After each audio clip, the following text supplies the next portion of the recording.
DNA मित्रों, हमारा अगला विश्लेषण बी कंपनी यानी लॉरेंस बिश्नोई के गैंग से जुड़ा हुआ है। अब तक लॉरेंस गैंग से जुड़ी खबरों में पिस्टल और AK-47 जैसे हथियारों का जिक्र होता था, लेकिन अब इस गैंग ने इंटरनेट पर मौजूद डेटा को अपना हथियार बना लिया है। सुनकर आपके अंदर भी सवाल उठा होगा कि आखिर एक गैंग ने डेटा को कैसे अपना आपराधिक गतिविधियों का जरिया बना लिया। अब हम आपको लॉरेंस बिश्नोई के इसी कारनामे के बारे में बताने जा रहे हैं। मित्रों, पिछले कुछ समय में लॉरेंस गैंग के सदस्यों ने मध्य प्रदेश में बड़े उद्योगपतियों को फिरौती के लिए फोन किया है। जब इन उद्योगपतियों की फरियाद पुलिस तक पहुंची और तफ्तीश की गई तो एक हैरान करने वाली जानकारी सामने आई। लॉरेंस गैंग के सदस्य डेटा माइनिंग करने लगे। ध्यान से सुनिएगा, डेटा माइनिंग उस प्रक्रिया को कहा जाता है जिसमें इंटरनेट पर उपलब्ध सोर्स से किसी खास किस्म के डेटा को निकाला जाता है। लॉरेंस गैंग के सदस्य GST जैसे डेटा को खंगालते थे। जिस व्यक्ति के बारे में यह पता चलता था कि उसने ज्यादा टैक्स दिया है, वो लॉरेंस गैंग का टारगेट बन जाता था। लॉरेंस के गुंडे उस व्यक्ति को फिरौती के लिए धमकाते थे और धमकी का असर न होने पर बल का प्रयोग करते थे। मित्रों, लॉरेंस गैंग की इस साजिश में शिकार पर दबाव बढ़ाने के लिए सोशल मीडिया से उसके परिजनों का डेटा भी निकाला जाता था। 16 अप्रैल को इंदौर में एक बिजनेसमैन के साथ ऐसा ही हुआ। लॉरेंस गैंग ने सोशल मीडिया पर मौजूद डेटा से उद्योगपति के बेटे की जानकारी निकाली और बेटे को जान से मारने की धमकी देकर फिरौती मांगी। अपराध करने के इस तरीके में भी लॉरेंस गैंग ने आधुनिक तकनीक का इस्तेमाल किया। इंदौर के व्यवसायी हैं जो बिजनेस करते हैं, उनके द्वारा एक शिकायत की गई थी कि उनके पास में कोई मैसेज, कॉल, VPN के माध्यम से थ्रेटनिंग कॉल आया था जिसमें बिश्नोई गैंग का उल्लेख करते हुए उनसे फिरौती की राशि मांगी गई थी।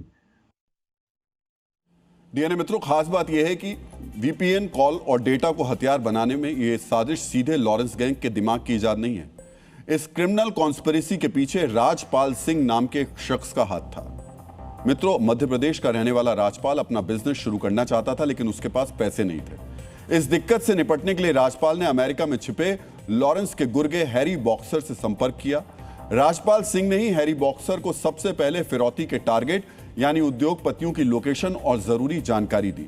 फिर लॉरेंस गैंग ने भी डेटा माइनिंग के जरिए टारगेट की जानकारी निकालना शुरू कर दिया।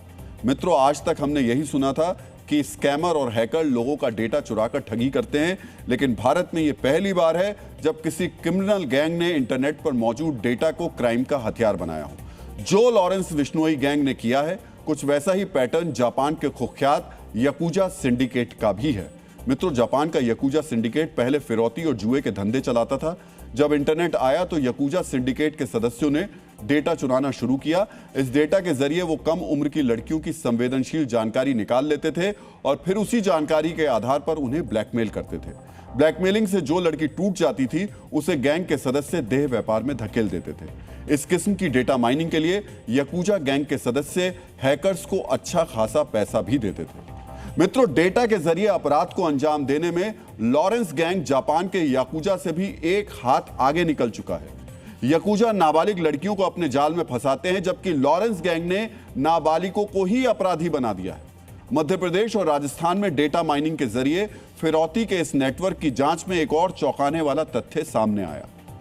पकड़े गए अपराधियों से पुलिस को पता चला कि इस किस्म के अपराध के लिए लॉरेंस गैंग खास तौर पर नाबालिगों को ही चुनता है। नाबालिग अपराधियों के मामले में साइबर क्राइम को जघन्य नहीं माना जाता। इसी वजह से नाबालिगों को जुर्माने या फिर कम अवधि की सजा ही दी जाती है। इस तरह सजा पूरी होने के बाद अपराधी दोबारा गैंग से जुड़ जाते हैं, यानी गैंग की क्राइम ट्रेनिंग बेकार नहीं जाती। मित्रों, अपराध के जिस तरीके को लॉरेंस गैंग ने अपनाया है उसका हर पहलू चौंकाता है। ऐसा लगता है कि क्राइम की स्क्रिप्ट किसी गैंगस्टर ने नहीं बल्कि किसी इंजीनियर ने लिखी है। साइबर डेटा के जरिए अपराध को लेकर मशहूर साइबर सिक्योरिटी एक्सपर्ट ब्रूस शीनर ने एक अहम टिप्पणी की थी। ब्रूस शीनर ने कहा था, हैकर तो किसी साइबर सिस्टम की जानकारी ही चुरा पाता है, लेकिन इंटरनेट का इस्तेमाल करके अपराध करने वाला गैंगस्टर असल में लोगों की जिंदगी चुरा लेता है। इसी वजह से इंटरनेट डेटा के जरिए अपराध करने वाला गैंगस्टर किसी हैकर से कहीं ज्यादा खतरनाक है। मित्रों, लॉरेंस गैंग के हालिया क्राइम रिकॉर्ड को देखेंगे तो आपको एक और पैटर्न नजर आएगा। यह पैटर्न बताता है लॉरेंस के गुंडों ने हथियारों से ज्यादा तकनीक का इस्तेमाल करना शुरू कर दिया है। इसी वजह से वारदात के बाद इन गुंडों को पहचानना या पकड़ना चुनौतीपूर्ण हो गया है।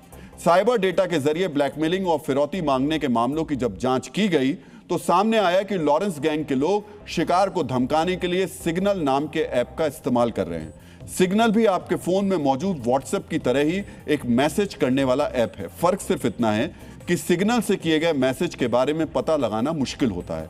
अगर गुंडे बदमाश का फोन बरामद हो जाए तब भी ऐप से दो ही बातें पता लगती हैं। पहला ये कि सिग्नल ऐप पर अकाउंट कब बनाया गया, और दूसरी जानकारी ये होती है कि सिग्नल के सर्वर से आखिरी बार फोन कब कनेक्ट हुआ था।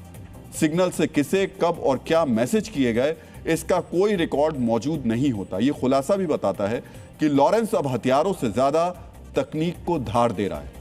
मित्रों, अब से 3 दिन पहले यानी डीएनए के 18 अप्रैल के संस्करण में हमने आपको लॉरेंस गैंग से जुड़ी एक बड़ी खबर दिखाई थी।